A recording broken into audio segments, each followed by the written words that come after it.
Now you might be wondering, why would anyone release a fully analog album at the moment, and what is a AAA audio release? Well, here are some answers and my rationale behind this project. Back in the early 80s, a 3-letter code was developed to classify the recording and reproduction process of commercially available discs. Each of the 3 positions will be represented by an A for analog or a D for digital. The first letter refers to the recording method. The second letter denotes how the recording was mixed, and the mastering method is classified by the third letter.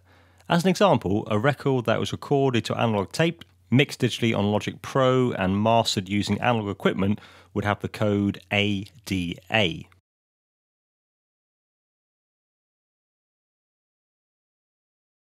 I've been writing and recording a bunch of songs for my new album on tape machines, and it seems like a fitting continuation of the process to complete and release the project in the analog domain. A lot of my favourite albums were pre-digital, so I thought it'd be a fun challenge to create something inspired by these recordings and to see if I could work out how to do something in a similar vein in my home studio. I love the sound you get from recording to tape and find the tactile qualities of using physical audio gear inspiring. Limitations can often be a good thing in music production because it helps you to focus the mind and get to the essence of an idea. If I step away from the limitless editing options of a DAW and try to produce a full album, can I still make something that's worth listening to, or will it be a dirgy mess? I'm not sure, but as Plato once said, necessity is the mother of all invention. So let's see what can be achieved with a limited range of analog gear. In this video, we're going to look at how to record one of the tracks for the album on this analog 8-track machine. Then in the following episodes, I'll run through the mixing, mastering, compiling and distribution of the album. This is actually the last song I need to record for this album, and it's called It's Not Over. I wrote the initial idea on a cigar box guitar and want to go for a kind of grungy, swampy blues sound for the master version. The way I like to get started on a full band arrangement like this is by creating a ghost track, where I just play and sing through the arrangement to get the structure down. I'll record over this later once I've laid down the other parts. I'm going to use this Rode M2 mic running through my Focusrite preamp, and just need to make sure I get the timing and structure right and have a nice clear count in. If there's a few mistakes in the performance, it doesn't matter too much as long as everything's in the right place. Next step is to add some rhythm to the track with my little suitcase drum kit. Now, I'm a guitarist mainly, so I'm going to keep the beat pretty simple, and apologies to any real drummers out there for my rather average skill level. We're using a 2-mic setup today. There's an AKG D112 on the suitcase and the Rode M2 pointing towards the snare. I plugged the mic into channel 1 and 3 of the mixer, but routed them both to track 8 to record in mono. Now, it's obviously really important to get the balance and EQ right at this stage, as I won't be able to adjust it much later on.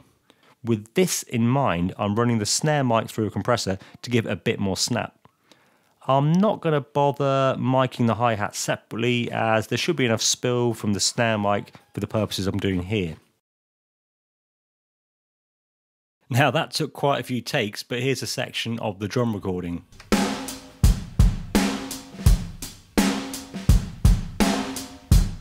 Well, that sounds about right, so let's move on to the next part.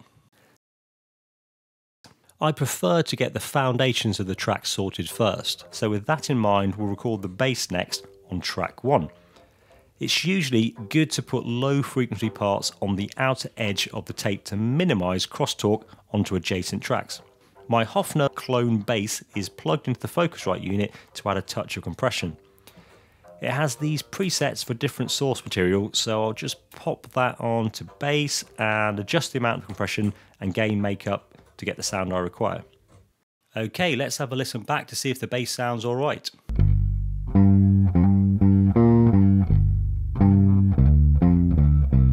Yeah, I think that's about right. It's got that muffled 60s bass tone which you get from a Hofner, which I think works pretty well with this track. Now on to my favourite part of this process, recording guitars. I'll start off with the rhythm track, which I'm using my homemade 3-string cigar box guitar for. I picked up this little 80s practice amp for a couple of quid from a charity shop, but like its fuzzy overdrive setting. I'm just going to use the Rode M2 mic again as I want to crack on and keep the session moving. This guitar part will be going on track 3, so I'll pop the machine into record mode and get rolling.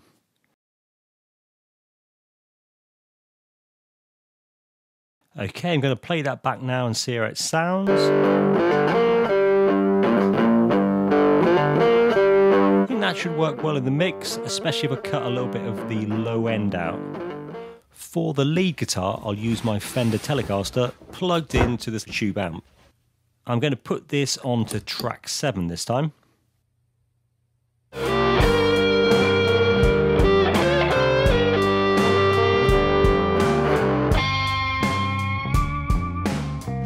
Okay, it took a couple of takes to get the lead guitar right, but I'm pretty pleased with the results.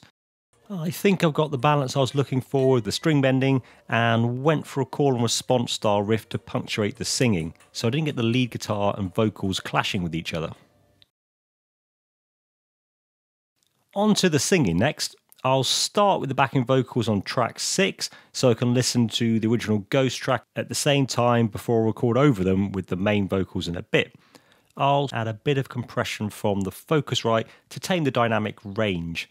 I tend to position the mic a few centimetres above my mouth to avoid plosive sounds, but close enough to reject as much of the room ambience as possible.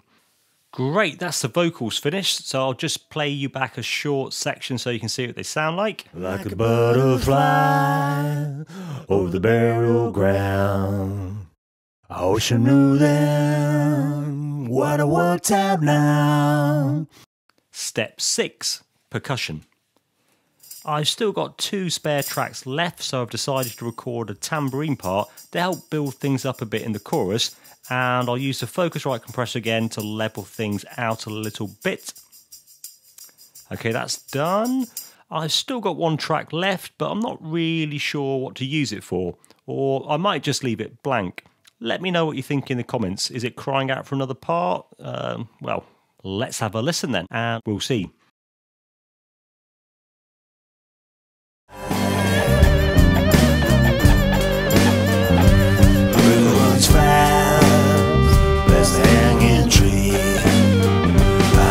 Could see what's inside of me. Well, that's a thrill, and you die for a dream.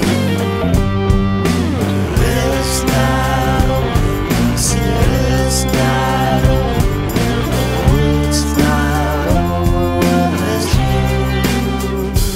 Let your dreams slide.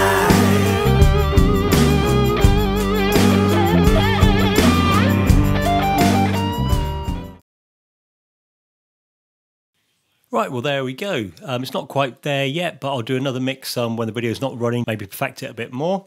As mentioned earlier, in the next episode of this series, I'll go through how to do a full mix with EQ, effects and dynamic processing, and then mix down to hi-fi VHS.